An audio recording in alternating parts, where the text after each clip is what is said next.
السلام علیکم ورحمۃ اللہ وبرکاتہ۔ آپ سب کیسے ہیں؟ امید کرتی ہوں آپ سب خیریت سے ہوں گے۔ آج کا ہمارا ٹاپک جو ہے سورہ الاعراف ہے، آیت نمبر 85 سے لے کر آیت نمبر 99 تک۔ آئیے سورہ الاعراف سے اپنے سبق کا آغاز کرتے ہیں۔ شروع کرتی ہوں اللہ تعالیٰ کے نام سے جو بڑا مہربان نہایت رحم والا ہے۔ ترجمہ: اور مدین کی طرف ہم نے ان کے بھائی شعیب کو بھیجا۔ انہوں نے کہا، اے میری قوم کے لوگوں، اللہ کی عبادت کرو، اس کے سوا تمہارا کوئی معبود نہیں ہے۔ تمہارے پاس تمہارے پروردگار کی طرف سے ایک روشن دلیل آ چکی ہے، لہٰذا ناپ تول پورا پورا کیا کرو، اور جو چیزیں لوگوں کی ملکیت میں ہیں ان میں ان کی حق تلفی نہ کرو، اور زمین میں اس کی اصلاح کے بعد فساد برپا نہ کرو۔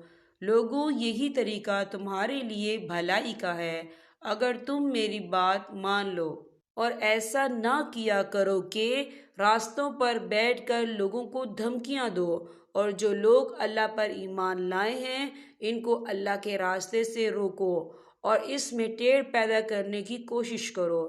اور وہ وقت یاد کرو جب تم کم تھے، پھر اللہ نے تمہیں زیادہ کر دیا، اور یہ بھی دیکھو کہ فساد مچانے والوں کا انجام کیسا ہوا ہے۔ اور اگر تم میں سے ایک گروہ اس پیغام پر ایمان لے آیا ہے جو میرے ذریعے بھیجا گیا ہے، اور دوسرا گروہ ایمان نہیں لایا، تو ذرا اس وقت تک صبر کرو جب تک اللہ ہمارے درمیان فیصلہ کر دے، اور وہی سب سے بہتر فیصلہ کرنے والا ہے۔ ان کی قوم کے سردار جو بڑائی کے گھمنڈ میں تھے کہنے لگے، اے شعیب، ہم نے پکا ارادہ کر لیا ہے کہ ہم تمہیں اور تمہارے ساتھ تمام ایمان والوں کو اپنی بستی سے نکال باہر کریں گے، ورنہ تم سب کو ہمارے دین میں واپس آنا پڑے گا۔ شعیب نے کہا، اچھا، اگر ہم تمہارے دین سے نفرت کرتے ہوں تب بھی ہم اللہ پر جھوٹا بہتان باندھیں گے اگر تمہارے دین کی طرف لوٹ آئیں گے،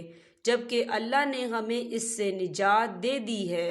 ہمارے لیے تو یہ ممکن ہی نہیں ہے کہ اس کی طرف واپس جائیں۔ ہاں، اللہ ہمارا پروردگار ہی کچھ چاہے تو اور بات ہے۔ ہمارے رب نے اپنے علم سے ہر چیز کا احاطہ کیا ہوا ہے۔ اللہ ہی پر ہم نے بھروسہ کر رکھا ہے۔ اے ہمارے رب، ہمارے اور ہماری قوم کے درمیان حق کا فیصلہ فرما دے، اور تو ہی سب سے بہتر فیصلہ کرنے والا ہے۔ اور ان کی قوم کے وہ سردار جنہوں نے کفر اپنایا ہوا تھا قوم کے لوگوں سے کہنے لگے، اگر تم شعیب کے پیچھے چلے تو یاد رکھو اس صورت میں تمہیں سخت نقصان اٹھانا پڑے گا۔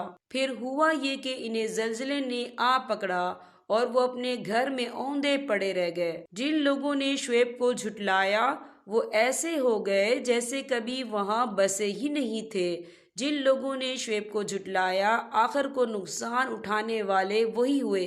چنانچہ وہ یعنی شعیب علیہ السلام ان سے منہ موڑ کر چل دیے اور کہنے لگے، اے قوم، میں نے تجھے اپنے رب کے پیغامات پہنچا دیے تھے اور تیرا بھلا چاہا تھا، مگر اب میں اس قوم پر کیا افسوس کروں جو ناشکری تھی۔ اور ہم نے جس کسی بستی میں کوئی پیغمبر بھیجا اس میں رہنے والوں کو بدحالی اور تکلیفوں میں گرفتار ضرور کیا تاکہ وہ عاجزی اختیار کریں۔ پھر ہم نے کیفیت بدلی، بدحالی کی جگہ خوشحالی عطا فرمائی، یہاں تک کہ وہ خوب پھلے پھولے اور کہنے لگے کہ دکھ سکھ تو ہمارے باپ دادوں کو بھی پہنچتے رہے ہیں۔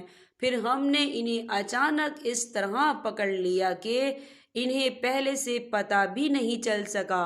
اور اگر یہ بستیوں والے ایمان لے آتے اور تقوی اختیار کر لیتے تو ہم ان پر آسمان اور زمین دونوں طرف سے برکتوں کے دروازے کھول دیتے، لیکن انہوں نے حق کو جھٹلایا، اس لیے ان کی مسلسل بدعملی کی پاداش میں ہم نے ان کو اپنی پکڑ میں لے لیا۔ اب بتاؤ کہ کیا دوسری بستیوں کے لوگ اس بات سے بالکل بے خوف ہو گئے ہیں کہ کسی رات ہمارا عذاب ان پر ایسے وقت آ پڑے جب وہ سوئے ہوئے ہوں؟ اور کیا ان بستیوں کے لوگوں کو اس بات کا بھی کوئی ڈر نہیں ہے کہ ہمارا عذاب ان پر کبھی دن چڑھے آ جائے جب وہ کھیل کود میں لگے ہوئے ہوں؟ بھلا کیا یہ لوگ اللہ کی دی ہوئی ڈیل کے انجام سے بے فکر ہو چکے ہیں؟